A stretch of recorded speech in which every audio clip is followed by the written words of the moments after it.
Get ready for a good laugh and undercover boss when things go terribly wrong. Here's the rules of my game. The first girl that finishes her plate of beans will go home. You cannot use your hands. We're diving into hilarious mishaps CEOs face during undercover missions. Watch as top dogs try to blend in, but end up in hilarious situations, showing that even big shots aren't immune to unscripted comedy. And this one definitely wasn't ready for what he was about to see. So meet this person here.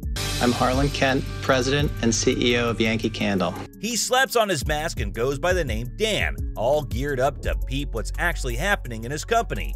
Dude's like, I'm gonna blend in as a newbie employee in one of our retail joints. You know, all he wanted was to get down and dirty, learn the ropes, and see what his employees were up to.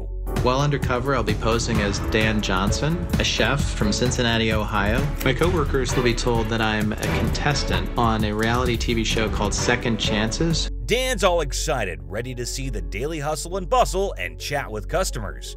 He gets paired up with this guy named Blaze, who's a store sales associate. Now, Dan's expected to see some amazing dedication and enthusiasm from Blaze, but boy was he in for a surprise. Guest comes up, you have the chart. Yep. And the instructions to make a rainbow. Over here, the biggest pain is just, kids are gonna get messy. As Dan shadows Blaze, he quickly notices something's off. Blaze isn't exactly jumping with joy to help customers. These people are incredibly nice. They're not all gonna be like that. Dude, it's just little kids. Why? But it's one thing to hate kids, right? But what he does next will have you shook. Oh my God. They're just gonna do whatever they want. He did not. Really, dude? What did those little kids even do to you for them to deserve this? And when kids come up, Blaze looks like he'd rather be anywhere else. Talk about a lack of interest, right? And believe it or not, things get even worse. His hatred for kids runs much deeper than we thought, guys, because what he said next is completely out of pocket. And there has been instances where you're gonna wanna try and slap a kid. Whoa, buddy, now that's way out of line. Slap a kid? Damn, dude got some serious rage issues, and he needs to keep them in check ASAP. All Kent, aka Dan, ever wanted was his customers happy. And when he heard just how casually Blaze spouts such stuff, Dan couldn't stomach it. But wait, it gets crazier. Blaze's hatred for the kid is apparent, and the dude is violent as hell. Just take a look here. They'll dip it a million times, leave you a mess like this. As bad as this comes across, sometimes I feel like punching an 8-year-old. That leaves Dan in a bit of a shock. Nah, hold up, that's definitely an understatement. Cause his jaw is on the floor. He's probably thinking, dude, that's not how we do things here. Now Dan's torn, cause on one hand, he's loving his interactions with other employees who are totally into their job. On the other hand, he's scratching his head at Blaze's lack of energy. Not just that, but also his rage issues. That's clearly not a suitable trait to have at work. I'm not sure what exactly it is that's making him angry, but that's not great for all the rest of the team who does think that it's a great place to work. Dan's had enough. It's time he took action. Things are going to take a wild turn for Blaze, and let's just hope he can handle it. Finally, the day's over, and Dan reveals who he really is to Blaze and the rest of the team. It's like a big reveal moment you'd see in a movie. Dan sits down with Blaze and has a heart-to-heart talk. He's not a happy camper. Nope, he's disappointed.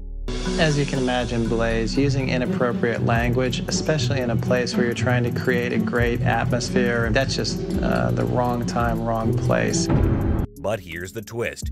Dan doesn't go all, "you're fired" on Blaze. Nope, he's thinking, let's turn this around.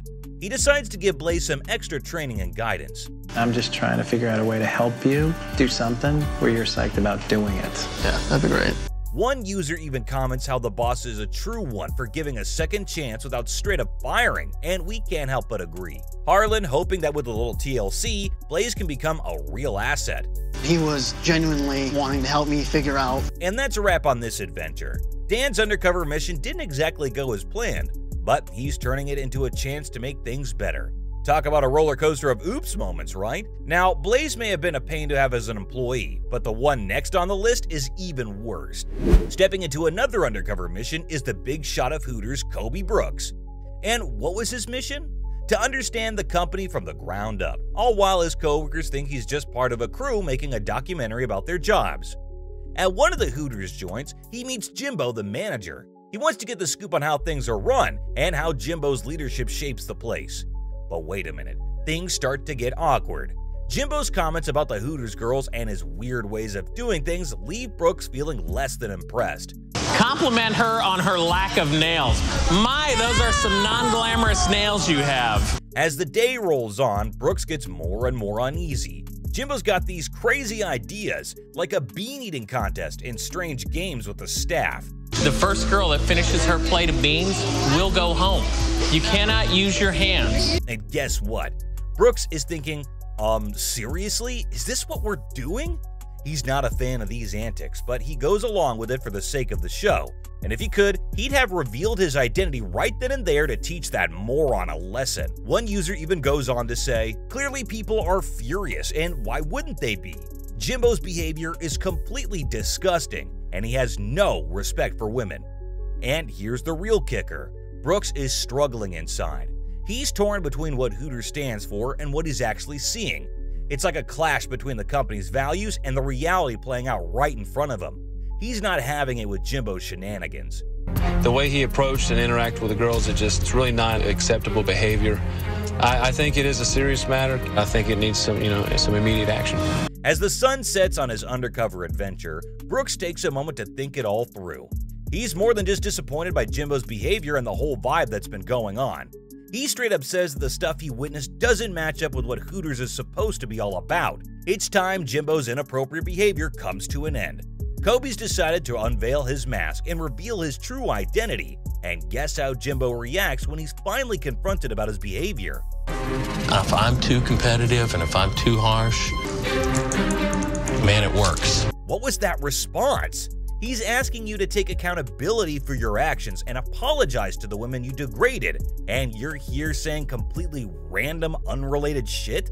How does that even make sense? It's when Kobe talks about his own two daughters and says how he'd feel uneasy if they worked under someone like Jimbo that he finally realized what he had. And I took a step back and, okay, I get it.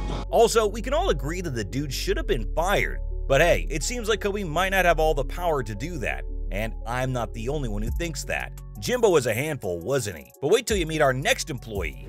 Our CEO, Stephen J. Klubik, takes a redo. He's the first person to do it again, and he's all in, learning from past undercover experiences and determined to make a splash, even if it means going to a whole different country.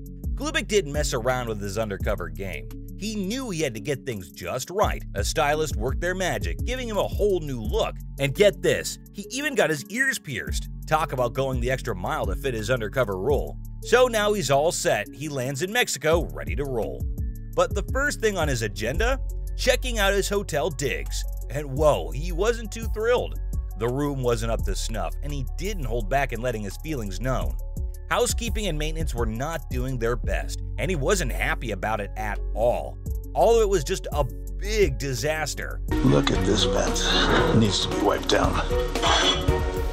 Absolutely disgusting. Uh-oh. Absolutely filthy. Time to switch gears. Klubik takes on the front desk job, teaming up with Stephanie. But hold on, things take a serious turn. He stumbles upon a potential problem with how credit card info is being handled. I'm not aware or informed of that, but here at the hotel, we have to. That's directly from management, and I don't... Really? That's a red flag waving high. He's all about sticking to the rules and keeping things ethical and legal. Diamond Resorts doesn't do that. That's not a policy we live within, because what they're doing is wrong. And then bam, a guest shows up at the front desk with a complaint. So many little things that I think need addressing. I was so upset that a guest was mistreated. This is Klubik's chance to reveal his true identity as the big shot CEO of Diamond Resorts. He spills the beans about all the issues he encountered during his undercover journey. It's like a wake-up call for the staff about maintaining consistent standards and playing by the rules. I own this place. I'm Stephen J. Klubik. I own Diamond Resorts. I'm not happy. I'm really not happy about this. This episode gives Klubik a fresh set of eyes on the challenges his company's facing, especially at the Mexico location. It's all about realizing what's really happening and making things better. He's all in, ready to put in the work to bring the property up to the company's high standards. And there you have it. Moments that show even the best undercover missions can go wildly wrong. These stories reveal the real side of bosses, with all the challenges and surprises they face when trying to be regular employees. Stay tuned for more Undercover Boss Insights, where we continue to uncover the intriguing world of business and leadership.